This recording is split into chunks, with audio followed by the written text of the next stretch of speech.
여러분, 세계 최대의 오프라인 유통업체인 월마트를 한번 떠올려 보세요.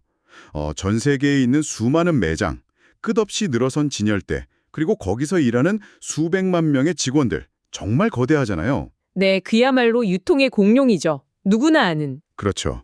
그런데 단 3,500명의 직원만으로 이 거대한 월마트와 맞먹는 연간 약 15조 원, 그러니까 100억 달러 이상의 영업이익을 내는 회사가 있다면 믿으시겠습니까? 15조 원이요? 3,500명에서 그 정도면 정말 상상이 안 가는 숫자네요. 맞아요. 심지어 물리적인 매장도 없고 우리가 살 수 있는 물건을 파는 곳도 아닙니다.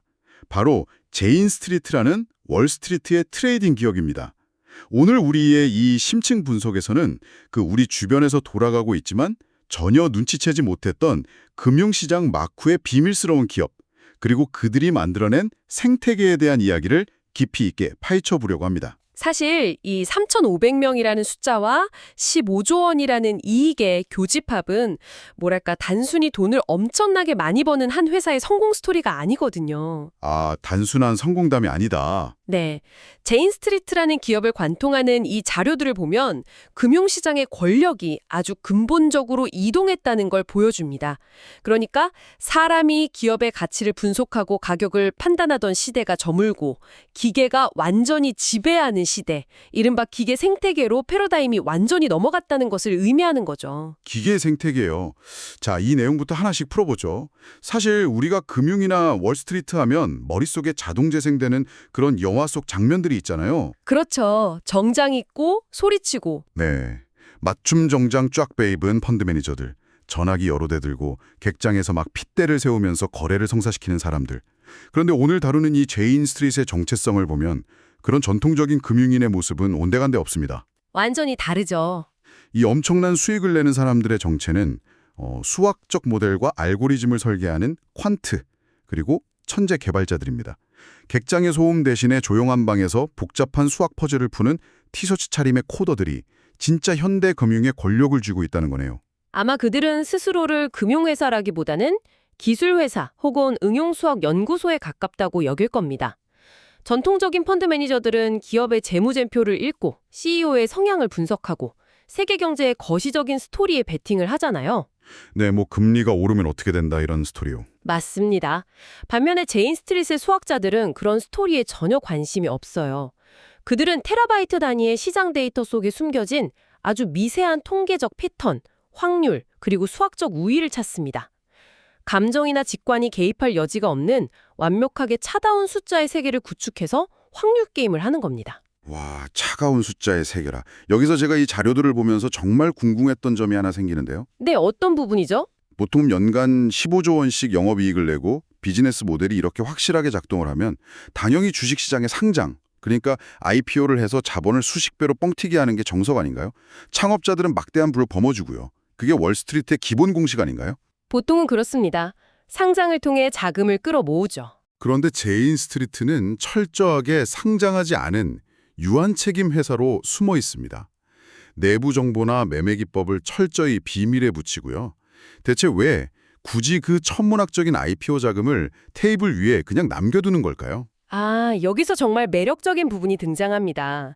그들의 막대한 수익 구조 자체가 바로 그 비밀 유지에서 파생되기 때문이거든요. 비밀을 유지해야만 돈을 번다고요? 네, 기업이 상장을 한다는 것은 곧 규제 당국과 대중에게 회사의 재무 상태, 비즈니스 모델, 수익의 원천을 아주 투명하게 공개해야 한다는 의미잖아요. 제인 스트리트 같은 퀀트 트레이딩 기업에게 그 투명성은 사실상 비즈니스의 사형 선고나 다름없습니다. 사형 선고요? 좀 과장된 표현 아닌가요? 아닙니다. 퀀트의 세계에서는 남들이 모르는 독자적인 수학적 우위, 이른바 알파를 찾는 것이 가장 핵심이거든요. 아, 나만이 알고 있는 시장의 비밀스러운 틈새나 패턴 같은 거군요. 바로 그겁니다. 그런데 그 알파라는 것은 대단히 취약해요. 금융시장에서 어떤 특정한 알고리즘 전략이나 수학적 모델이 외부에 공개되잖아요. 그래서 다른 시장 참여자들이 그 방식을 따라하기 시작하면 그 전략이 가져다 주던 초과 수익은 순식간에 증발해 버립니다. 시장이 그걸 다 알아채니까요. 맞아요. 시장이 그 전략을 가격에 즉각 반영해 버리니까요. 누구나 아는 패턴은 더 이상 수익을 낼 수 없는 패턴이 되는 겁니다. 그 코카콜라가 100년 넘게 비밀 레시피를 금고에 꽁꽁 숨겨두는 것과 비슷한 이치인데 이게 속도나 수명 면에서는 훨씬 더 극단적이네요. 그렇죠. 코카콜라는 누가 레시피를 안다고 해서 당장 내일 망하진 않지만 이 시장은 다릅니다. 만약 제인 스트리트의 매매 레시피가 유출된다면 다른 슈퍼컴퓨터들이 그걸 단 1초 만에 복사해서 시장에 적용해버릴 테니까 그들의 정쟁력은 그야말로 0초 만에 사라져버리는 거네요. 정확합니다. 그러니까 외부의 돈을 끌어모으는 것보다 자신들이 설계한 알고리즘이라는 이 블랙박스를 지키는 게 유일한 생존 방식이라는 거군요. 그렇기 때문에 막대한 자본을 얻는 것보다 자신들의 로직을 감추는 것이 훨씬 더 강력한 무기가 됩니다. 시장의 미세한 비효율성을 찾아내는 그들의 모델은 그 자체로 이미 현금 복사기 역할을 하고 있거든요. 굳이 외부의 간섭을 받으면서 자본을 수혈받을 이유가 전혀 없는 거죠. 와, 현금 복사기. 진짜 흥미로운데요? 그럼 대체 이 비밀스러운 수학 공식이 어떻게 물리적으로 시장에서 돈을 긁어모으고 있는지 그 메커니즘을 좀 더 깊이 들여다보고 싶습니다. 네, 그 부분으로 넘어가 보죠. 자료를 보면 고빈도 매매, 그러니까 하이 프리퀀시 트레이딩이라는 초고속 알고리즘들이 이 가격 변화를 주도하고 있다고 나오는데요. 전통의 금융 강자인 골드만삭스나 모건 스탠리조차 이 제인 스트리트의 속도를 이기지 못해서 시장 지배력을 내주고 있다는 대목이 정말 놀랍습니다. 사실 전통적인 거대 은행들이 마치 레이저 총격전에 칼을 들고 나온 격이 되어버린 거죠. 레이저 총격전의 칼이라 비유가 찰떡이네요. 그런데 이 고빈도 매매가 구체적으로 시장에서 어떤 식으로 작동하는 건가요? 고빈도 매매를 이해하려면 먼저 주식시장이 거대한 호가창으로 이루어져 있다는 사실부터 짚어야 합니다. 그 주식을 팔려는 사람들의 가장 낮은 가격과 사려는 사람들의 가장 높은 가격 사이에는 아주 미세한 간극이 존재하잖아요. 아, 스프레드라고 부르는 그거군요. 네, 맞습니다. 고빈도 매매 알고리즘의 주된 역할 중 하나는 이 중간에서 끊임없이 주식을 샀다 팔았다 하면서 이 스프레드 차익을 챙기는 마켓 메이커 역할을 하는 겁니다. 마켓 메이커요? 네.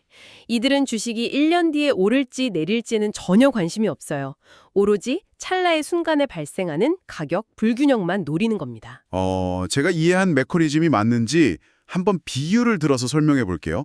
여러분, 제가 마트에 가서 진열대에 있는 1만 원짜리 사과를 사려고 손을 뻗는다고 가정해 보세요. 네, 손을 뻗습니다. 그런데 제가 손을 뻗는 그 움직임을 아주 미세하게 먼저 감지한 누군가가 제 손이 사과에 닿기도 전에 빛의 속도로 끼어들어서 그 사과를 먼저 낚아채는 거예요. 그리고는 눈 하나 깜짝 안 하고 저한테 1만 원 1원에 대파는 겁니다. 아주 흥미로운 비유네요. 저는 결국 사과를 샀으니까 그 1원 차이에 크게 신경 안 쓸 수도 있지만 그 끼어든 사람은 중간에서 1원의 수익을 얻은 거죠. 이런 일을 하루에 수백만 번, 수억 번 반복하는 게 고빈도 매매, 이거 맞나요? 와, 아주 정확한 작동 원리입니다. 일반 투자자들의 주문이 거래소 시스템에 도달하기도 전에 혹은 A 거래소와 B 거래소 사이에 아주 미세한 가격 차이가 발생하는 그 순간을 포착해서 거래를 성사시키는 거죠. 제가 사과를 잡기도 전에 채간다는 게 핵심이군요. 그렇죠. 이것을 더 큰 관점과 연결해보면요. 과거의 월스트리트 권력이 누가 더 많은 고급 기업 정보를 얻느냐에 달려 있었다면 지금 기계 생태계에서의 권력은 철저하게 속도에 달려 있습니다. 누가 거래소의 서버에 1000분의 1초라도 먼저 도달하느냐. 그 속도의 전쟁인 거죠. 그런데 저는 이 대목에서 머리가 좀 복잡해집니다. 자료를 보면 단위가 밀리초, 그러니까 1000분의 1초, 심지어는 마이크로초, 100만 분의 1초 단위로 경쟁한다고 하잖아요. 사람이 눈을 한번 깜빡이는 데만 300밀리초가 걸리는데 네, 인간의 감각으로는 인지조차 안 되는 시간이죠. 대체 이 1밀리초를 줄인다는 게 물리적으로 어떻게 가능한 일인가요? 단순히 컴퓨터 CPU가 좋다고 해결될 문제가 아닌 것 같은데요. 정말 속도 하나만으로 골드만삭스 같은 거물들이 밀려난다는 게 말이 되나요? 말이 됩니다. 기계들의 연산 속도 자체가 임계점에 달한 이후에 이 속도 전쟁은 이제 인프라 전쟁이라는 물리적인 현실로 나타났거든요. 인프라 전쟁이요? 네, 예를 들어서 시카고의 선물 거래소와 뉴욕의 주식 거래소 사이에 물리적 거리가 있잖아요. 네네. 시카고에서 발생한 가격 변화 데이터를 뉴욕으로 보내기 위해 이 고빈도 매매 기업들은 통신사들이 따라놓은 기존의 구불구불한 광 케이블을 쓰지 않습니다. 그럼 뭘 쓰죠? 산을 뚫고 지형을 평탄화해서 시카고와 뉴욕을 잇는 가장 완벽한 직선 형태의 광 케이블을 수천억 원을 들여서 직접 깝니다. 잠깐만요. 진짜 산을 뚫는다고요? 고작 그 1000분의 1초를 단축하려고요? 네, 오직 3밀리초를 단축하기 위해서요. 와, 3밀리초. 그러니까 0.003초를 단축하려고 산을 뚫어서 직선으로 케이블을 묻는다니 진짜 미친 스케일이네요. 놀랍게도 거기서 끝이 아닙니다. 광 케이블 아래서 빛이 유리를 통과할 때 속도조차 답답해진 이들은 마이크로웨이브 타워, 즉 초고주파 통신탑을 시카고와 뉴욕 사이에 아주 촘촘하게 세우기 시작했습니다. 아니, 케이블로도 모자라서 무선 통신탑까지 세운다고요? 네, 왜냐하면 빛은 유리 속을 통과할 때보다 진공이나 공기 중에서 이동할 때 더 빠르기 때문이죠. 이런 인프라를 통해 단 1마이크로초라도 먼저 도착하는 신호가 결국 시장의 물량을 독식하게 됩니다. 공기를 뚫고 가는 게 더 빠르니까 아예 타워를 쏜다. 맞습니다. 인간 트레이더들이 아무리 훌륭한 기업 분석을 해낸다 한들 빛의 속도로 마이크로웨이브 타워를 타고 날아오는 기계를 실행 속도에서 이길 방법은 물리적으로 존재하지 않는 겁니다. 와, 기업의 재무제표를 뚫어져라 분석하는 게 아니라 빛의 굴절률과 통신탑의 위치를 계산하는 물리학자와 공학자들이 진짜 시장의 승자가 된 거네요. 1원의 수익을 하루 수억 번씩 모아서 15조 원이라는 거대한 해일을 만들어내는 메커니즘이 이제 완벽하게 이해가 갑니다. 속도가 곧 정보의 선점이자 권력이 되는 메커니즘이죠. 그렇다면 자연스럽게 다음 질문으로 넘어갈 수밖에 없습니다. 골드만삭스마저 이 마이크로웨이브 타워와 빛의 속도 앞에 지배력을 잃고 있다면 도대체 이 모든 게 여러분에게 어떤 의미일까요? 지금 이 심층 분석을 듣고 계신 평범한 개인 투자자들은 대체 이 살벌한 기계 생태계에서 어떻게 살아남아야 하는 걸까요? 참 막막하게 들리실 수 있는데 이 대목에서 아주 중요한 질문이 제기됩니다. 그리고 우리가 의지할 수 있는 명쾌한 통찰이 하나 자료에 등장하죠. 바로 투자의 대가 워런 버핏의 시각입니다. 워런 버핏이요. 네. 버핏은 이 초고속 알고리즘들이 장악한 현대 시장을 정확히 직시하면서도 이렇게 말합니다.